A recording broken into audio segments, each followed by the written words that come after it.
안녕하세요. 영어 독서를 취미로 하는 남자 아로하나입니다. 이번 시간의 질문은 이겁니다. 질문 3. 영어 독서와 우리가 흔히 아는 독서랑은 무슨 차이야? 먼저 우리가 책을 읽는 활동을 독서라고 하잖아요. 우리나라 책을 읽는 거니까 편하게 일반 독서라고 한번 이름을 불러볼게요. 일반 독서와 영어 독서의 본질은 같습니다. 전혀 다를 게 없어요. 사전에 독서를 쳐봐도 정의가 책을 읽음이라고 되어 있습니다. 자, 그런데 저는 여기서 한 가지 더 개념을 추가할 건데요. 그건 바로 책을 읽고 무언가 사고하는 행위입니다. 예를 들면 우리가 해리포터를 읽거나 또는 에세이 아니면 소설 같은 것들을 읽었을 때 거기서 느껴지는 감정이 있잖아요. 그걸 말하는 겁니다. 제가 말하는 독서의 본질이란 책을 단순히 읽고 끝내는 게 아니라 읽으면서 무언가 영감을 받는 것을 의미합니다. 밥을 먹을 때도 우리가 음미하듯이 책을 읽을 때도 음미하는 행위가 바로 독서라는 거죠. 이런 의미에서 일반 독서와 영어 독서는 같다고 제가 말한 것이고요. 이제는 확연히 구분이 되는 게 하나 있습니다. 그건 영어 독서에서는 사전이 반드시 필요하다는 거예요. 그게 영영사전이든 영한사전이든 상관은 없습니다.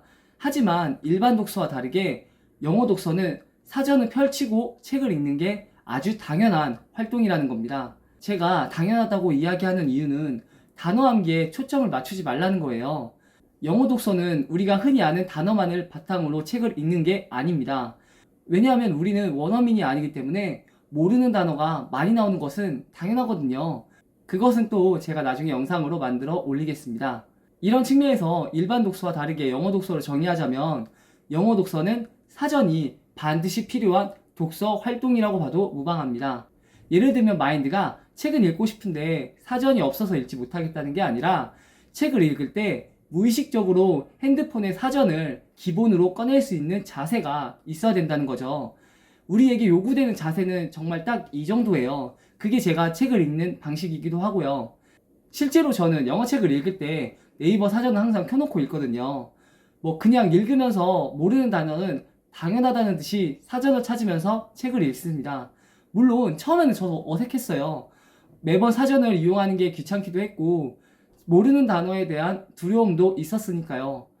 이제는 그러한 모습이 자연스러운 행동이라는 것을 알게 되었습니다. 뒤에 또 다른 주제로 나올 예정인데 차이점을 한 가지만 더 언급해 볼게요. 원래는 독서의 본질에 해당되는 내용입니다. 뭐냐면 영어 독서에서는 이해와 해석이라는 게 나름 분명히 있다는 겁니다.